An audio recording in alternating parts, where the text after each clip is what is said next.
Welcome to the New Heights Show on Education. I'm Pamela Clark, founder and director of the New Heights Educational Group, and I'm here with David Smith, the founder of Silicon Valley High School, who has helped us get these podcasts produced and delivered to you. Yes, Pamela, when we saw the great things that you and your army of volunteers were achieving at New Heights, we wanted to get involved. We're happy to work with you to leverage the internet and make quality education accessible and affordable to everyone, everywhere.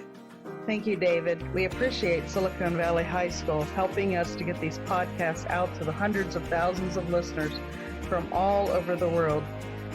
So I hope you enjoy the show.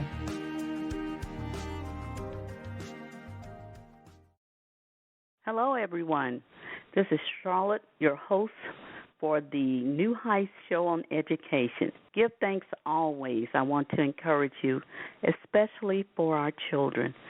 I am so honored to be part of the New Heights Educational Group.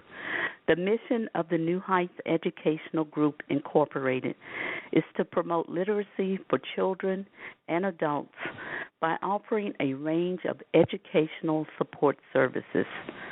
Such services include assisting families in the selection of schools, organization of educational activities, and acquisition of materials. We promote a healthy learning environment and enrichment program for families of preschool and school-age children, including children with special needs. The New Heights Educational Group offers support to all students, whether in public schools, private schools, charter schools, or home schools. Each week, this show will explore new topics on Common Core. Today's discussion will focus on why America's governors opted for Common Core, or were American governors deceived?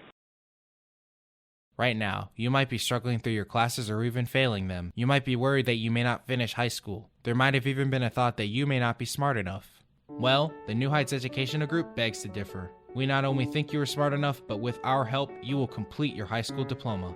The New Heights Educational Group strives to improve your academic success through its tutoring services.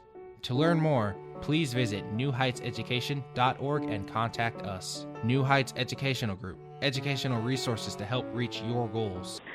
Now to today's topic, why America's governors opted for Common Core. And before we get started, many of you may have heard this information, but it's worth repeating. As background, Amendment 10 of the United States Constitution guarantees that states have sovereignty over the education of their children. The 1965 Elementary and Secondary Education Act, a federal law, forbids the setting up of a national curriculum. I need to repeat that. The 1965 Elementary and Secondary Education Act, a federal law, forbids the setting up of a national curriculum. Also, the 1979 Department of Education Organizational Act, Section 1013, states that parents have the primary responsibility for the education of their children, and states, localities, and private institutions have the primary responsibility for supporting the parental role. Section 103B of the same act says, no provision of a program administered by the Secretary of the Department of Education or by any other officer of the Department of Education shall be construed to authorize the Secretary of Education or any such officers to exercise any direction or control over the curriculum, control over program of instruction, control over administration or personnel of any educational institution or school system, over any accrediting agency, over association or the selection of content of library resources, textbooks, or other instructional materials by any educational institution or school system, except to the extent authorized by law. So where were our governors in the beginning? Collectively, governors of America were concerned about the consistency of educational standards across states' lines and how United States students' academic performance compared to students in other industrialized countries. The Common Core State, and I place that in quotes, Standards Initiative is an educational assembly in the United States that details what kindergarten through 12th grade students should know in English, language arts, and mathematics at the end of each grade. The initiative is sponsored by the National Governors Association. You will see NGA a lot as we talk about over the United States and Common Core, and the Council of Chief State School Officers, and seeks to establish consistent educational standards across the states, as well as ensure that students graduating from high school are college and career ready. What about life ready? The National Governors Association is a bipartisan organization of the nation's governors. Through the National Governors Association, governors share best practices, speak with a collective voice on national policy, and develop innovative solutions that improve state government and support the principle of federalism. According to facts and experiences compiled in the book, The Cult of Common Core, Obama's Final Solution for Your Child's Mind and Our Country's Exceptionalism by Brad McQueen, he noted in 2009 the Obama administration dangled a big bag of stimulus money, exactly $4.3 billion in the governor's faces.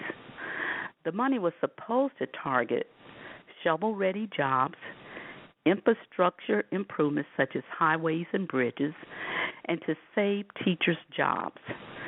Along with the $4.3 billion carrot came the stick of a new centralized vision for reforming education in the country, and this new reformation was to be headed by many of the same people who worked with then State Senator Obama in the Chicago public school system several years earlier. So, a competitive process was set up for Race to the Top funds. It was set up and states were to compete, but if they competed, they had to agree to 4 major changes in their education policies as a requirement to even apply for the stimulus money. Money can be the root to all bad. In their application, the governor of each state had to agree to, number 1, adopt the not yet written Common Core standards. How do you adopt standards that have not been validated? Number 2, they had to band together with other states into a testing consortium where Common Core approved groups would design tests to assess the not yet written standards. Number 3, they had to set up NSA-like data suctioning system. For those of you who don't know what NSA is, it's National Security Agency. So one of the requirements of the governors, they had to agree to set up statewide data suctioning system called the Statewide Longitudinal Data System to suction all manner of information about your children, your family, and your children's teacher in the Common Core machine. Number 4, our governors had to certify that they had no laws on the book barring the federal government from linking the achievement of our student data to teacher and principal evaluation.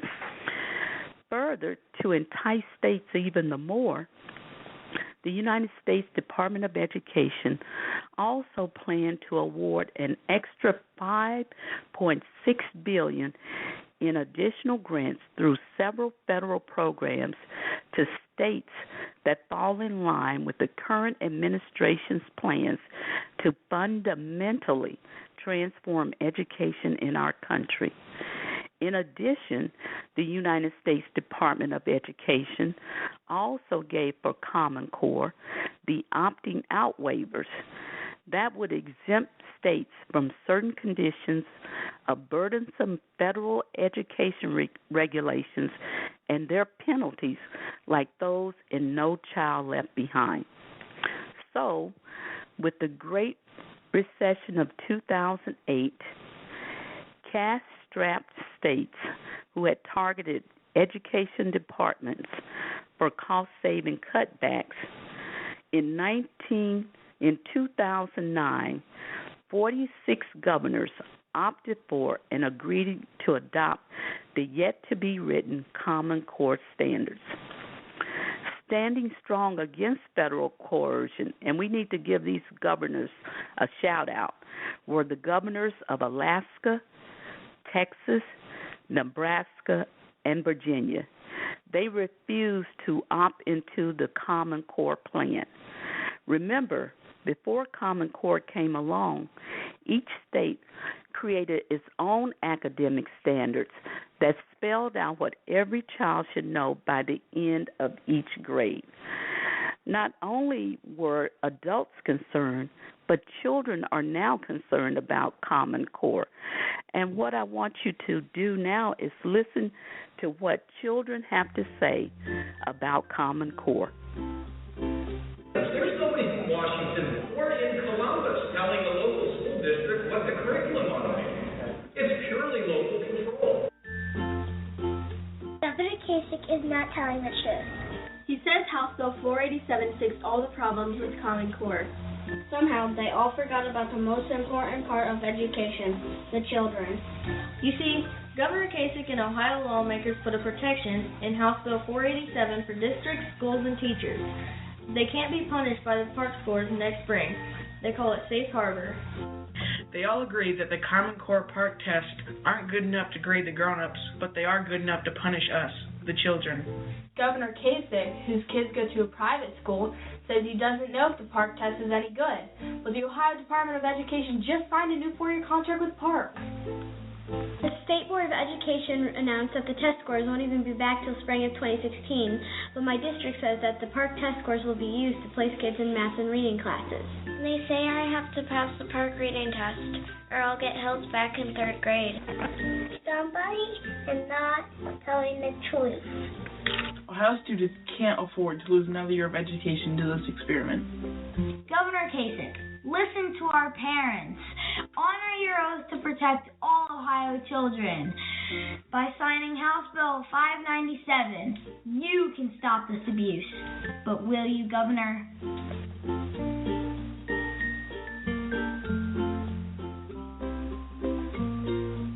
This podcast is brought to you by Silicon Valley High School, the world's fastest growing, video-based, self-paced, teacher-supported, fully accredited online school that's recommended by more than 96% of students. Take individual courses at just $95 each, or earn your high school diploma at any age. Check us out at svhs.co. Now, these are our children asking the governor, will you listen, Governor Kasich? So we see children along with parents, teachers, various government leaders, and citizens at large are deeply concerned with the way America is going with its education policy. There is a growing groundswell of people asking their governors and their legislators to repeal Common Core. On June 5th of last year, 2014, Oklahoma Governor Mary Fallin signed the strongest repeal bill in the country, having passed overwhelmingly in that state's House and Senate. In Ohio, we have Representative Andy Thompson, who has introduced Substitute House Bill 297 to repeal Common Core. And this is the substitute bill for the House Bill 597 that the children were talking about. Also, in a June 5, 2014 press release, he stated, Ohioans have been frustrated by our state's lack of action on Common Core. Oklahoma's repeal of Common Core is courageous and hopefully contagious. I call upon my fellow legislators and our governor to re-examine where we stand and to recognize that our effort is not going away until repeal is a reality. According to Wikipedia, as of June 18, 2014, 4 states have repealed or are withdrawing from Common Core. 9 additional states have legislation in some stages of the process that will repeal Common Core participation. In every state, there are brave state legislators who are challenging their governors with legislation to disentangle their state's children from the snare of Common Core. They need your support and voices. Let's give voice. Let's take action. This concludes our show on why our governors opted into Common Core. Now for the announcements for the New Heights Educational Group. A special thank you to Marshals for their support and the recent $5,000 donation. Thank you to all that donate your time and care so much about our wonderful organization. Also, interactive classes are available. Soon you will see an entire list of pre-recorded interactive classes on our New Heights Educational Group site. Please visit our site often for updates. Wanted and needed volunteers or paid tutors and or teachers are needed in Defiance County. Contact us directly to volunteer. Student leadership opportunities are available. We have a student advisory group, students 7 to 13 years old with a GPA of 3.0. Also, we have a student leadership council, students grades 9 to 12, and college students 19 to 23 years of age with a minimum GPA of 3.0. We are planning a meeting soon in the month. Please contact us as soon as possible if you want to participate. The New Heights Educational Group has published its first book, One Nonprofit's Journey to Success.